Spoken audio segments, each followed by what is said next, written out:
Hello and welcome to the Kim Iversen Show. Thank you guys so much for being here today. Sorry we're a little bit late. We just, of course, we're having technical problems like we've had for the last couple of weeks.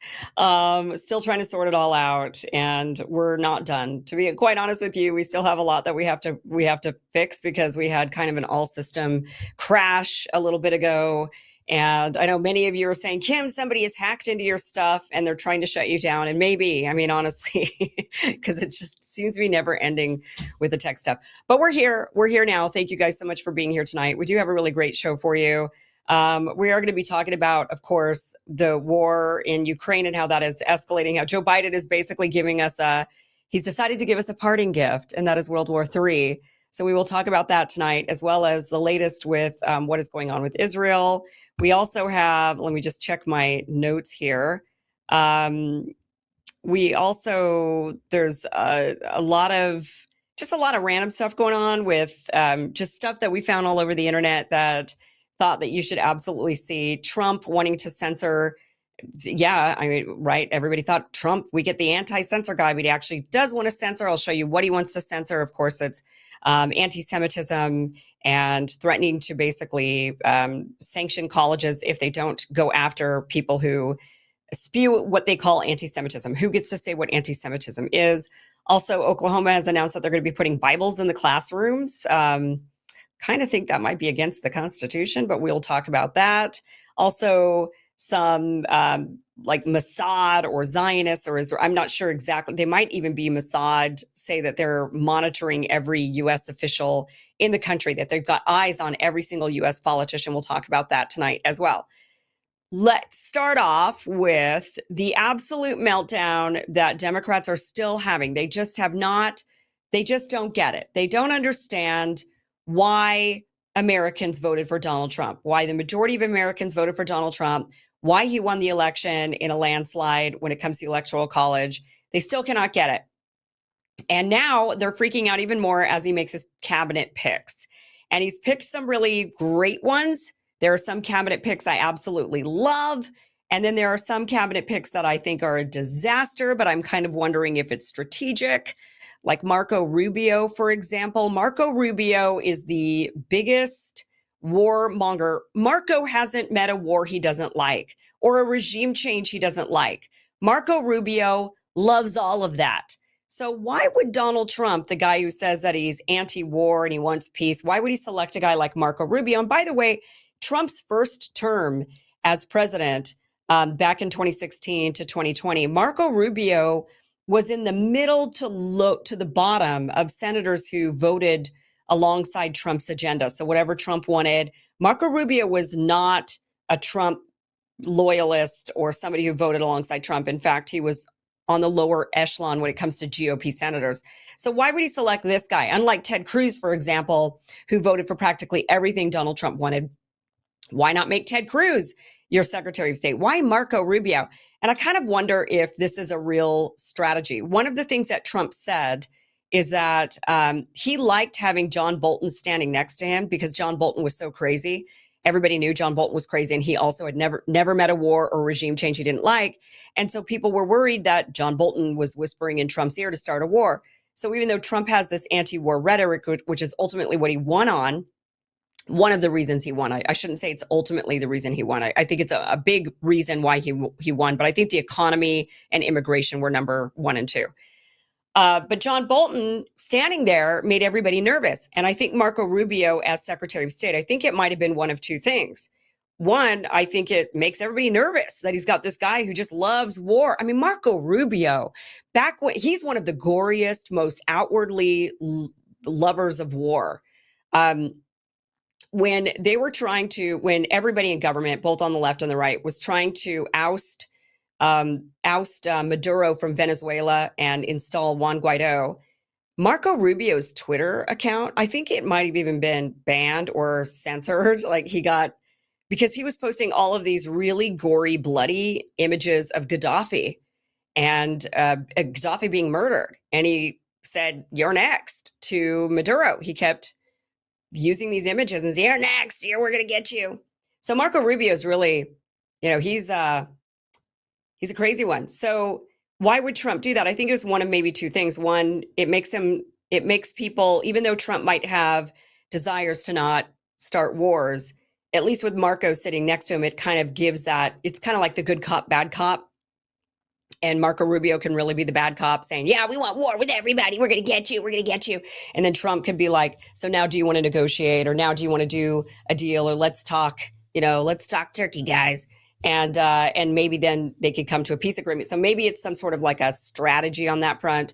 Secondly, I wonder if, Trump has all of these really off the beaten path nominations, which is, we're going to go over some of them tonight. Tulsi Gabbard, Matt Gaetz, RFK Jr., amongst others. These are really non-traditional picks. And perhaps Trump had to make a deal with the Senate in order to get these confirmations through. Maybe he had to throw them a bone to a couple of their establishment people in exchange for him to get these other people in that he really wanted to get. So there's a possibility that this is a trade. Another thing to keep in mind with Marco Rubio, because I absolutely hate this pick for Secretary of State, but now Marco Rubio works for Trump. When he was a senator, he didn't work for Trump. The Senate and Congress, the Senate and the House, Congress together is an equal branch of government. They don't work for the president. They don't have to do what the president says. They can override him just like he can override them. They're an equal branch of government. But now Marco Rubio is going to be working for Donald Trump. I find that really interesting. That's a interesting strategy. So now you can really control the guy. Before, when he was in the Senate and he was voting against you all the time, you couldn't control him. But now he's your guy. He has to do what you say. I mean, yeah, Marco Rubio is going to be doing all of these prestigious meetings and going around the world and saying he's Secretary of State of the United States, but he doesn't have any real power. All of that comes down to Trump. Trump will make the ultimate decisions, and he directs that department. So, I don't like that choice, but maybe it is just throw the Senate a bone so that they'll confirm all these others. Maybe it's the tough guy, good cop, bad cop, or maybe it's just now he gets to control little Marco, right? Okay, so nobody's, what we're seeing in circulating with the mainstream media and also on social media is a lot of the people who are super establishment love the Marco Rubio pick. They love the Marco Rubio pick. They don't love the Tulsi Gabbard pick. Here's Debbie Wasserman Schultz having a conniption over Tulsi Gabbard. Watch this. Tulsi Gabbard is someone who has met with war criminals, violated the Department of State's guidance, and secretly, clandestinely went to Syria and met with Assad, who gassed and attacked his own people with chemical weapons. She's considered to be essentially, by most assessments, a Russian asset, and would be the most Is that how you dangerous... consider her? Is that what you consider her? Oh, yes. There's no question. Tulsi Gabbard is a member of the U.S. military right now. She has high security clearance. And here's Debbie Wasserman Schultz saying, well, she's a Russian asset. She's working for the Russians, as she's literally in the U.S. military at the moment.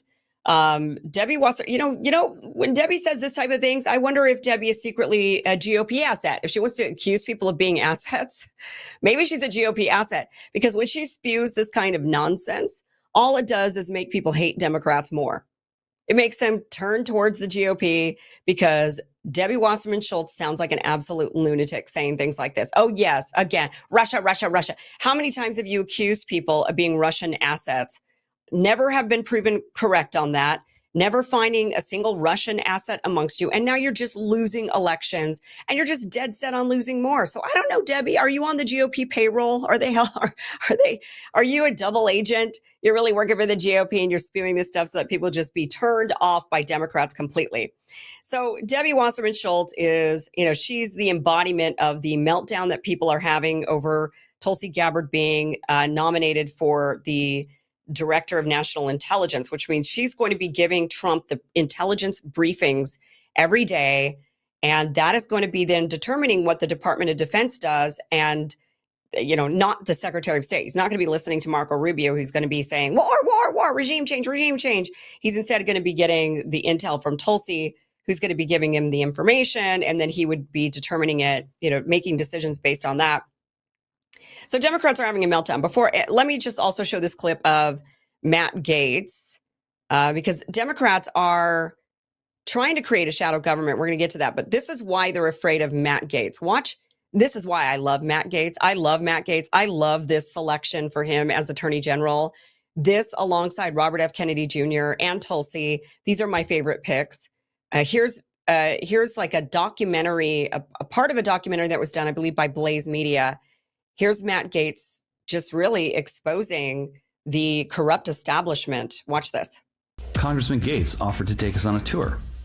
So one of the committees where people have a lot of information is the Appropriations Committee, because they can view almost any vector of government funding. And so, you know, this is Mr. Rutherford's office. He's on the Ethics Committee and the Appropriations Committee. 152 stock trades. Stocks go through the roof. And, you know, actually bought Raytheon stock the day that Russia invaded Ukraine. Yeah, that's a big one. Yeah, I mean, imagine if every American could make money off of war. Yeah, setting aside the whole shame and ethics questions. How many more on our hit list here? There are a few more. I wish there were fewer on the hit list. I wish we could only stop at one or two offices, but as it turns out, energy is a sector that sees a lot of congressional stock trading. Sure. And we have members who are on the Energy Subcommittee of Appropriations, like Michael Guest, chairman of the Ethics Committee, and he's traded somewhere between tens and hundreds of thousands of dollars in energy stocks. He's been buying online gaming stocks and just making a killing on them. So you would think that the people that were on the Ethics Committee would be your best allies in this fight, but indeed they're some of the most prolific traders. And not only trading, but in the case of Mr. Guest, trading in an area where he has access to energy information more so than almost any other American. And no indication that he wants to maybe slow down, pump the brakes, recognize that there might be some appearance of impropriety here? It seems as though the pace is only accelerating. All right. So Matt Gaetz is one of the few Republicans who doesn't take PAC money. That was something that was really popular on Democrats. On the Democratic side, a lot of Democrats would stop taking PAC money, but Matt Gaetz is one of the few Republicans who also swore off PAC money. He was in this documentary film called The Swamp. Him and I know Ken Buck was featured in it as well, also a Republican from Colorado, I believe. And I think there was a couple more that were featured in that, but that was a really great documentary showing what Matt Gaetz is all about. I know a lot of people look at him, they think he's schwarmy because he's kind of like he's done a little bit of work, it looks like, to his face, and, maybe cares a little bit too much about his looks. But look, I would prefer him to care about his looks and worry about what he looks like in the mirror than care about taking PAC money and caring about what the Republican establishment wants him to say or wants him to do. He has been challenging the Republican establishment through and through every step of the way. I mean, he's the one who ousted Kevin McCarthy. So I like Matt Gaetz a lot. I think he is a fantastic pick for AG. He was one of the very few who advocated for to drop the charges against Julian Assange. He's advocated for pardons for Edward Snowden. One of the few. He would partner up with Democrats on those issues, on really, truly a free speech guy.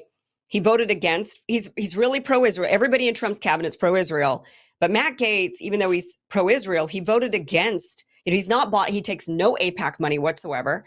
And he recently voted against it was the anti-Semitism bill that they passed. It was a bipartisan anti-Semitism bill that was recently passed. And he came out and said, no, this would make it to where Christians can't say that Jews killed Christ. Like they wouldn't be allowed to make that claim based on the language of this bill. And I don't want to tell people, this is a censorship bill, essentially is what it is. And I'm not going to vote for this.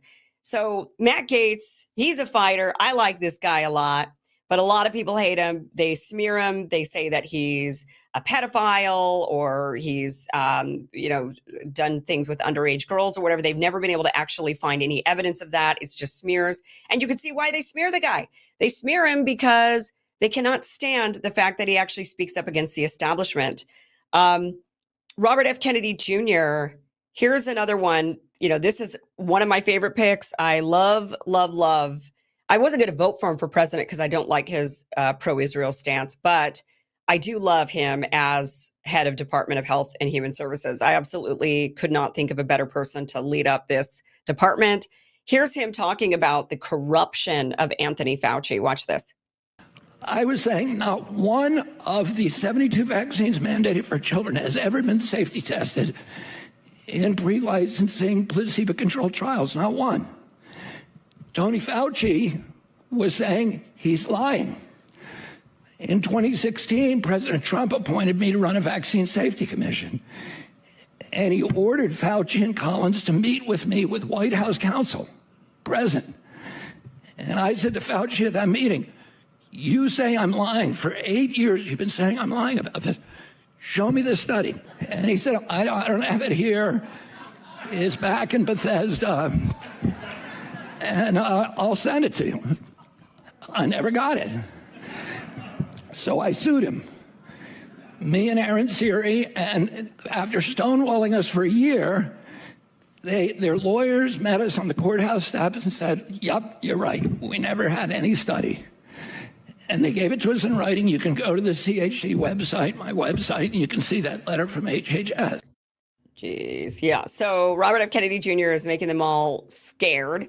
So now Democrats are like, what are we going to do? What are we going to do? Oh, we've got to create a shadow government is what we got to do. We have to have a shadow cabinet. Could you imagine if Republicans did this to Democrats? They would have a conniption. They would literally, I mean, they're trying to take over. They don't believe in democracy. Right. This is what we heard from Democrats this whole time. And now look at what Democrats are doing. Look at this. Here is a congressman, a Democrat congressman, actually presenting a shadow cabinet idea to counter the Trump administration. Some Democrats, we voted for Trump, right? He got elected. Majority rules, electoral college rules. But this guy, no, it doesn't matter. You guys all voted for you voted for Hitler, so we got to create a shadow cabinet. Watch this. If Trump attempts to weaponize the justice system against his political opponents with Matt Gaetz at the helm, we could see incoming Senator Adam Schiff as our shadow attorney general, arguing against replacing our independent prosecutors with Trump loyalists. If Trump seeks to eliminate the Department of Education, Congresswoman Johanna Hayes, a former Teacher of the Year, could step up as shadow education secretary to loudly defend public education in the United States. If Trump orders Marco Rubio to hand Ukraine and much of Eastern Europe to Russian President Vladimir Putin, Congressman Greg Meeks, as Shadow Secretary of State, could be a strong voice in support of maintaining international relationships and protecting democracy at home and abroad. Senator Michael Bennet as Shadow Treasury Secretary, and Congresswoman Susan DelBene as Shadow Commerce Secretary could help ensure the middle class and small businesses have a voice in government and call out Trump's proposed tax cuts for billionaires and corporations. As Shadow Defense Secretary, Congressman Adam Smith, a great representative for the people of Washington and not a Fox News host, could counter Trump's threat to use military force against his political opponents and work to ensure that the Department of Defense stays loyal to the Constitution and not some wannabe dictator. And Senator Tammy Duckworth could argue against cuts to the Department of Veterans Affairs that would delay the benefits and care our service members have so rightly earned. If Trump hands over the EPA to big oil ally Lee Zeldin, we could see Congresswoman Kathy Castor pushing back for environmental protection and conservation to protect the air we breathe and the water we drink. And if Trump pushes to ban abortion nationwide, Congresswoman Rosa DeLauro could step in as Shadow Secretary of Health and Human Services to defend women's right to choose and argue against the gutting of Medicare by Trump and his cronies. Mr. Speaker, new times require new solutions. The shadow cabinet isn't just about opposing extreme MAGA attacks on our government. It's also about making clear what we stand for, not just what we're against. I mean, just unbelievable. And by the way, this proposal was not only did he actually stand up in Congress and give this speech with a straight face, but this was also published by the Washington Post. They also thought it was a brilliant idea and decided to publish it, a shadow cabinet. And Wiley's idea, now he is a congressman representing, where is he? North Carolina's 13th district in the U.S. House of Representatives. So not only does he say we should have this shadow cabinet, what's the point of the shadow cabinet? He's actually thinking that these people that he's mentioning would be a point person for these departments so that when people in the departments get these orders from the Trump administration and they decide because they're political that they don't like the orders that they can then defy the government, basically is what he's proposing, that they then contact their shadow cabinet member and instead ask them for advisement on what they should really be doing. So basically undermining the Trump administration's decisions, undermining not just Trump, but the voters, undermining the voters, saying we don't give a damn about democracy. This is Democrats for you, protecting democracy. This is how they protect it, by undermining all of our decisions. I mean, over and over, the question was, what were they going to do next? And I wondered about this because they've done everything they possibly can to undermine democracy, absolutely everything they possibly can do, right? First, they started off denying the election in 2016, saying that it was Russian interference, Russian influence. And then, of course, if you said anything about 2020, how dare you? You're undermining democracy because we won. So obviously it's great. But when you win, obviously Russians are involved in that. They started off with that witch hunt. Then they went on to sexual scandals, trying to get Trump ousted for that. Then they tried to impeach him over Ukraine. They tried to impeach him over January 6th. They tried to ensure that his name wasn't on the ballot again. They did all kinds of things. They went after him with lawfare, tried to jail him. They got a mug shot. Right, they got all of and then there was the assassination attempts. They've literally tried everything to ensure that Trump doesn't take office. And then I wondered, okay, what would they possibly do next? Well, now this is what they're creating: a secondary government underneath our government to undermine the government that the people voted for. And they're the protectors of democracy, they say. Don't you understand?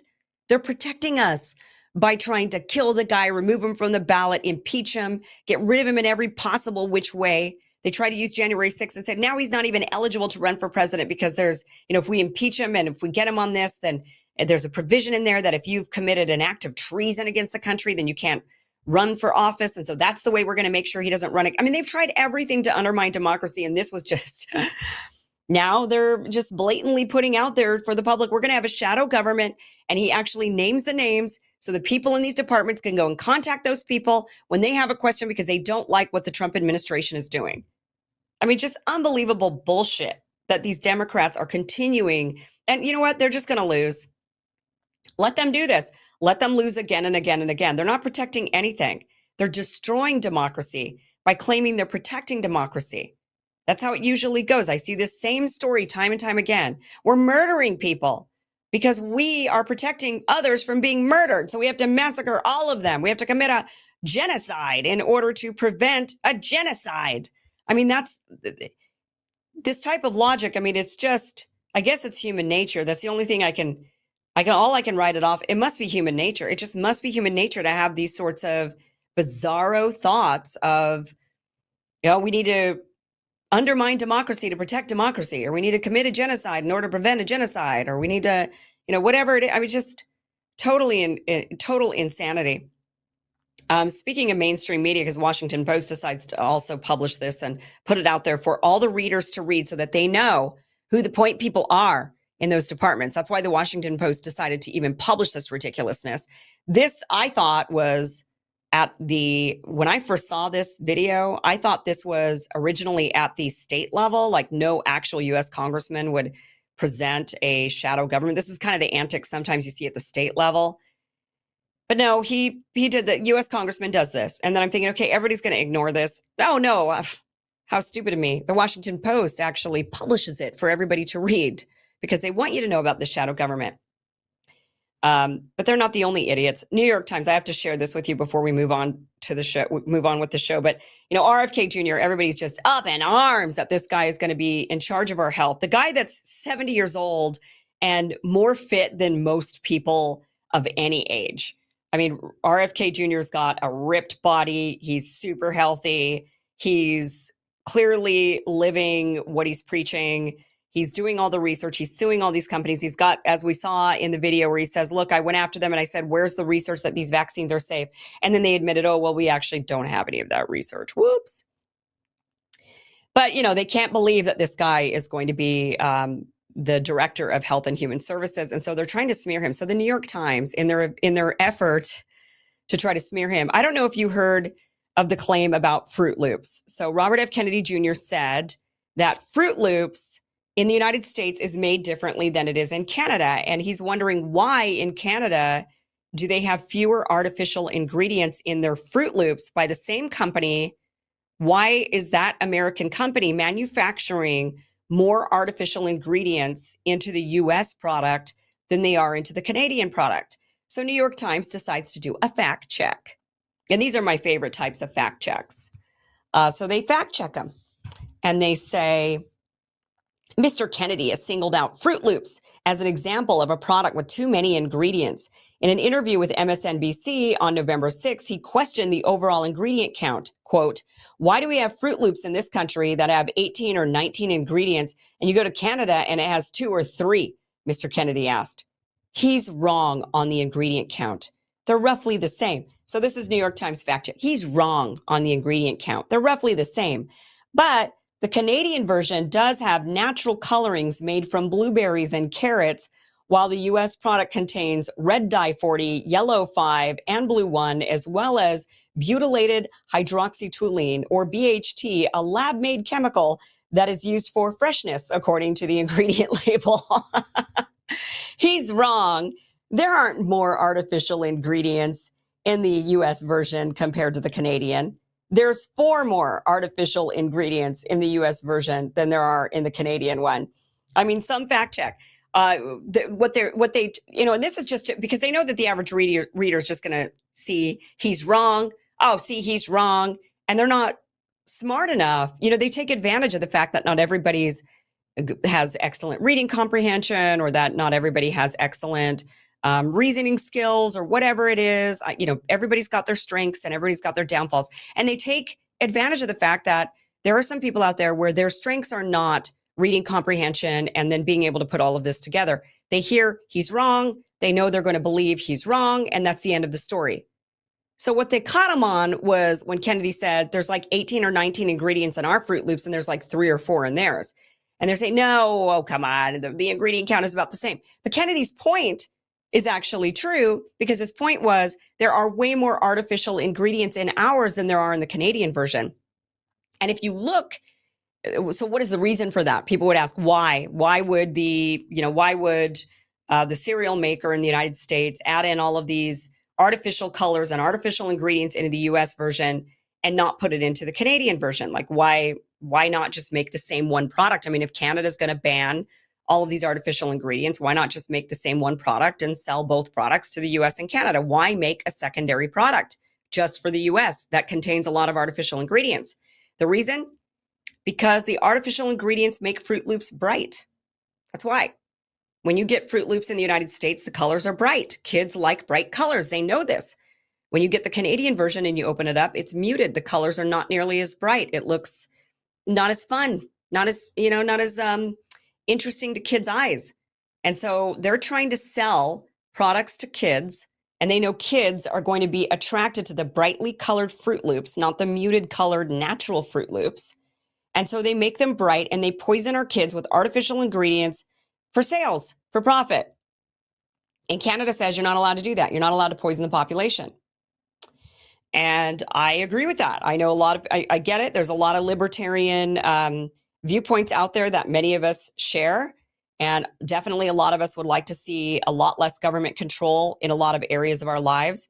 But food is not one of them. I'm sorry. I want my water clean. I don't want it fluoridated. I don't want other crap put into my water.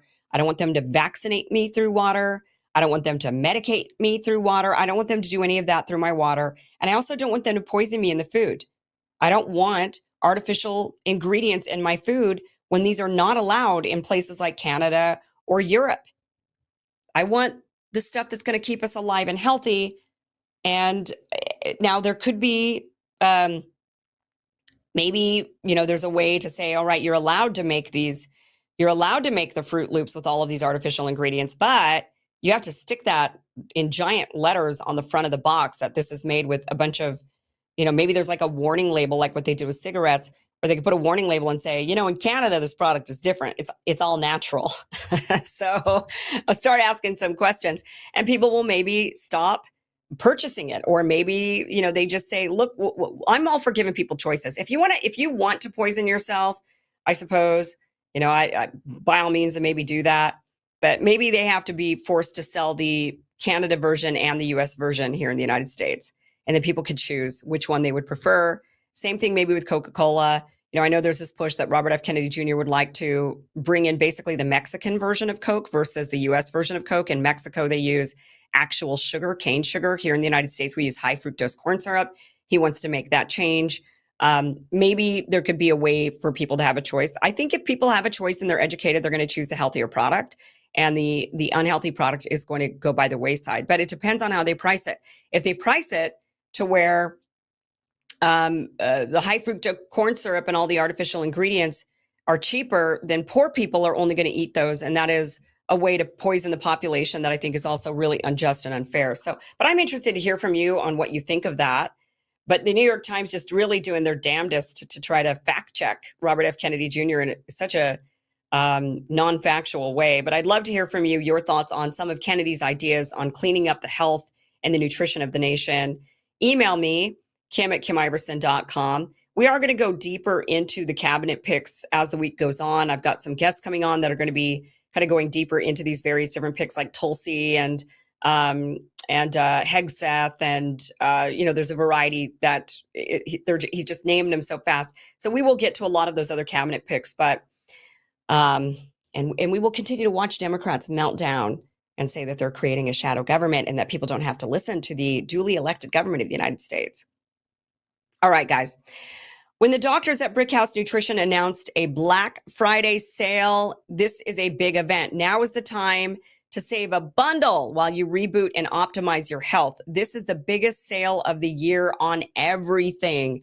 That includes Field of Greens, the life-changing superfruit and vegetable drink that promises your doctor will notice your improved health or your money back. The Black Friday sale also includes Lean, the physician-formulated weight loss phenomena that helps turn and burn excess fat into energy. Even Radiance, the collagen accelerator with 4 times more health and anti-aging power than that influencer collagen. That's on sale too. From weight loss to sleep aids, from creatine to whole food bars, they're all on sale. All you have to do is visit fieldofgreens.com, use code VIP. That's promo code VIP at fieldofgreens.com. Last time, do not forget, that's promo code VIP, fieldofgreens.com. Big, massive, massive Black Friday sale. Don't miss it.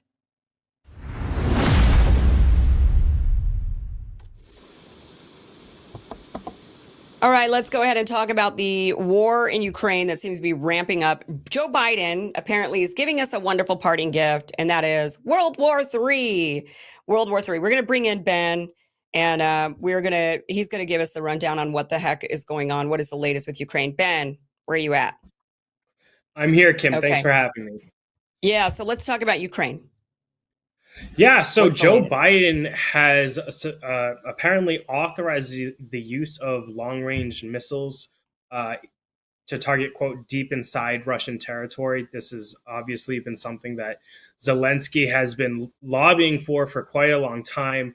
Now, Joe Biden has up until this point not given the go-ahead, but now he's lost the election. So, hey, nothing to lose with World War III, I guess. At least not for Joe Biden. So when they say long-range missiles, do we think that these are going to hit Moscow?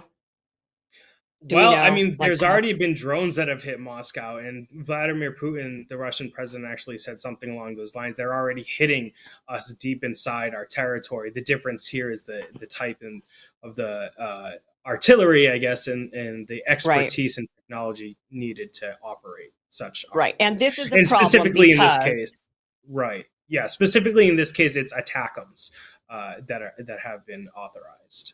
Okay, so this is a problem because Putin has said that if the United States allows, or if NATO allows, gives Ukraine these types of long-range missiles, that this would be seen as a red line, crossing a Russian red line, and that Russia would view itself as at war with NATO. So this would get us into war with Russia, NATO into a war with Russia, is what Putin is claiming. That's what he's saying, right? So that's correct. The threat. That's the threat. That's why this might be starting World War III, because Putin is saying, you do this and it's war. I don't know why. I mean, I got to be honest with you.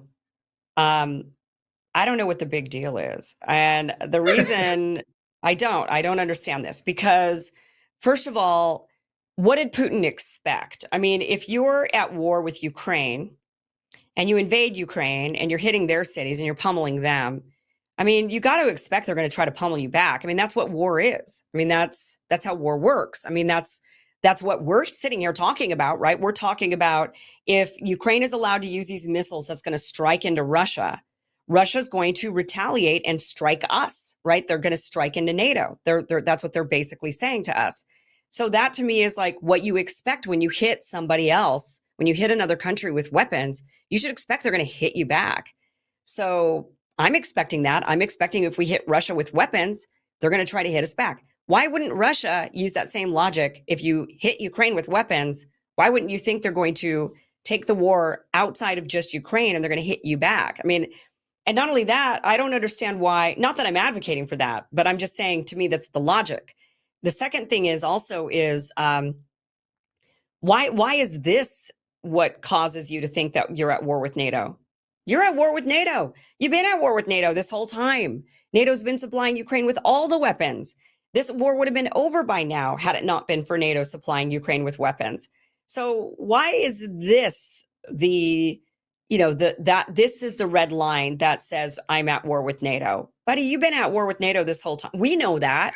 I mean, we know this. We know that we're basically at war with Russia, even though they're not willing to declare it. So I just don't fully understand. I mean, I don't like this escalation. And I think that with Joe Biden, like what the hell is he doing? The voters voted, right? The voters do not want Joe Biden anymore as president. Donald Trump made it very clear during his campaigning that he would end this war. That's what voters voted for. So, what the hell? This is, and I don't think Joe Biden's making any decisions. Let's just be clear. I think it's the deep state, but this is the deep state essentially saying, here's our last chance to escalate this war and to keep it going, because the minute Donald Trump gets in here, the war might be over. So what are we going to do to keep it going? Right? I mean, the insanity it's of certainly against the will of the American people. I think Americans made that really, really clear on election night. That being said, for Vladimir Putin to answer your question, in his mind at least, or is at least what he says, is that these weapons require personnel who are not trained. Ukrainians can't possibly operate these weapons, and they require satellites that Ukraine doesn't have satellites that can send the information necessary for these weapons to operate. And so in his mind, this would directly require Western troops, NATO troops, to operate these missiles. So that is what he's saying in this video you see here. That's what he's saying the difference is. Okay, I suppose. But I mean, we've had people on the ground giving them guidance, helping them out. I'm sure they've been using our intel this whole time. So I don't, maybe he doesn't want to end the war. There's a possibility that Putin is like, because he's even said, yeah, Trump wins. I mean, what makes him think that he's going to be able to end this? Nothing's going to change. So maybe he doesn't even want to end it. And he's like, yeah, you guys crossed this line. I'm going to think I'm at war with NATO. And I don't know. What is the State Department? We have like some clips, right? What's the State Department saying on this? Yeah, we have a video right here of the State Department. We can take a look at that right now. What can you tell us about what the current policy is on whether Ukraine can launch long-range missile strikes into Russia using U.S. missiles? I don't have any policy updates to speak to today. As you know, since even before Russia launched its full-scale invasion, the United States has marshaled a coalition of more than 50 countries to provide assistance to Ukraine and to hold Russia accountable for its actions. We have made clear that we will always adapt and adjust the capabilities that we provide to Ukraine when it's appropriate to do so, and you have seen us back that up with steps that we have taken over the past several years, but I don't have any new policy developments to speak to today. Okay. So they basically declined to say anything. Right. Okay. So Trump, he has something to say on this, right? Because he's the incoming president. And now Joe Biden wants to leave him a parting gift of an escalated war with Russia. Here you go. Now you just try to stop the war now, Donald Trump. See how you could do after we escalate it. So here's what Trump had to say about it. We have never been closer to World War III than we are today under Joe Biden. A global conflict between nuclear-armed powers would mean death and destruction on a scale unmatched in human history. it would be nuclear Armageddon. Nothing is more important than avoiding that nightmare. We will avoid it, but we need new leadership. Every day this proxy battle in Ukraine continues, we risk global war. We must be absolutely clear that our objective is to immediately have a total cessation of hostilities. All shooting has to stop. This is the central issue. We need peace without delay. In addition, there must also be a complete commitment to dismantling the entire globalist neocon establishment that is perpetually dragging us into endless wars, pretending to fight for freedom and democracy abroad, while they turn us into a third world country and a third world dictatorship right here at home. The State Department, the defense bureaucracy, the intelligence services, and all of the rest need to be completely overhauled and reconstituted to fire the deep staters and put America first. We have to put America first. Finally, we have to finish the process we began under my administration of fundamentally reevaluating NATO's purpose and NATO's mission. Our foreign policy establishment keeps trying to pull the world into conflict with a nuclear-armed Russia based on the lie that Russia represents our greatest threat. But the greatest threat to Western civilization today is not Russia. It's probably, more than anything else, ourselves and some of the horrible USA-hating people that represent us. It's the abolition of our national borders. It's the failure to police our own cities. It's the destruction of the rule of law from within. It's the collapse of the nuclear family and fertility rates like nobody can believe is happening. It's the Marxists who would have us become a godless nation worshiping at the altar of race and gender and environment. And it's the globalist class that has made us totally dependent on China and other foreign countries that basically hate us. These globalists want to squander all of America's strength, blood, and treasure, chasing monsters and phantoms overseas while keeping us distracted from the havoc they're creating right here at home. These forces are doing more damage to America than Russia and China could ever have dreamed. Evicting the sick and corrupt establishment is the monumental task for the next president, and I am the only one who can do it. I'm the only one that can get the job done. I know exactly what has to be done. Okay, so, I mean, we'll see when he gets into office what he can do about this, especially if it's escalated. I mean, the deep state, they'll just do anything they possibly can, right? And here we are, just anything they possibly can to escalate and continue war. I mean, it's just absolutely insane. Luckily, at this point, I don't think the Europeans are following suit, right? They're not at this point, because they're the ones going to be holding the bag. I mean, they're left holding the bag. Who do they think Russia's going to aim those missiles at? If Russia says, NATO, I'm at war with NATO now, who's Russia going to be aiming? Do you think they're going to be aiming for the United States? I mean, we're way over here. Or are they going to be aiming for locations inside of Europe? They're going to be hitting inside NATO bases inside of Europe. That's what they're going to be hitting. So the Europeans are sitting there thinking, okay, great. The US is marching us into this closer to war when Trump's about to come in and end it. And they want to make sure that we get bombed a few times before Trump can end this war. I mean, I can't believe this. But the Europeans at this point are not going for it, from what I understand, right? That's correct. Yeah. So Britain has said that they're not authorizing the use of long-range missiles. In their case, the Storm Shadow missiles, which have been used inside Ukraine to target Russian positions, but they haven't been used outside Ukraine to target Russian infrastructure and things of that nature. Germany is also not allowing their long-range Taurus missiles to be used on attacks inside Russia. No, but they're preparing troops for war in Germany, from what I understand. Yes, the federal that's true, army, Kim.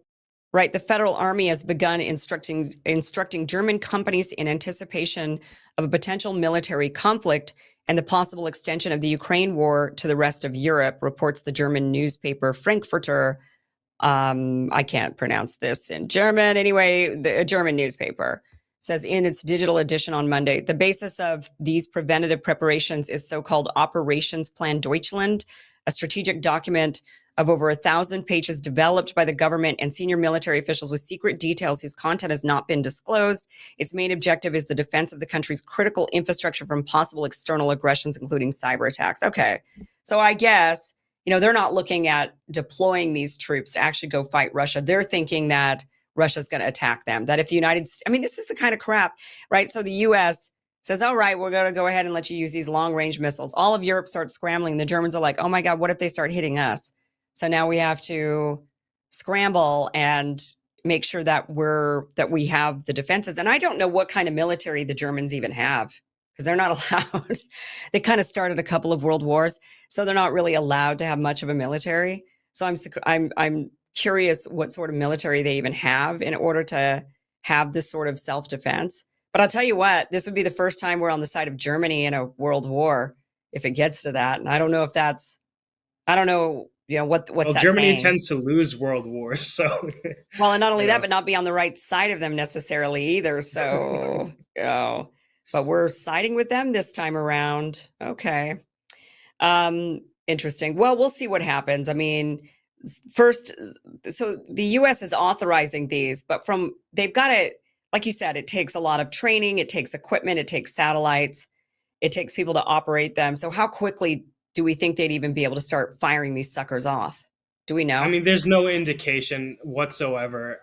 I'm not a military expert, Kim, but I would guess that it would be after Trump comes into office, just from a logistics standpoint.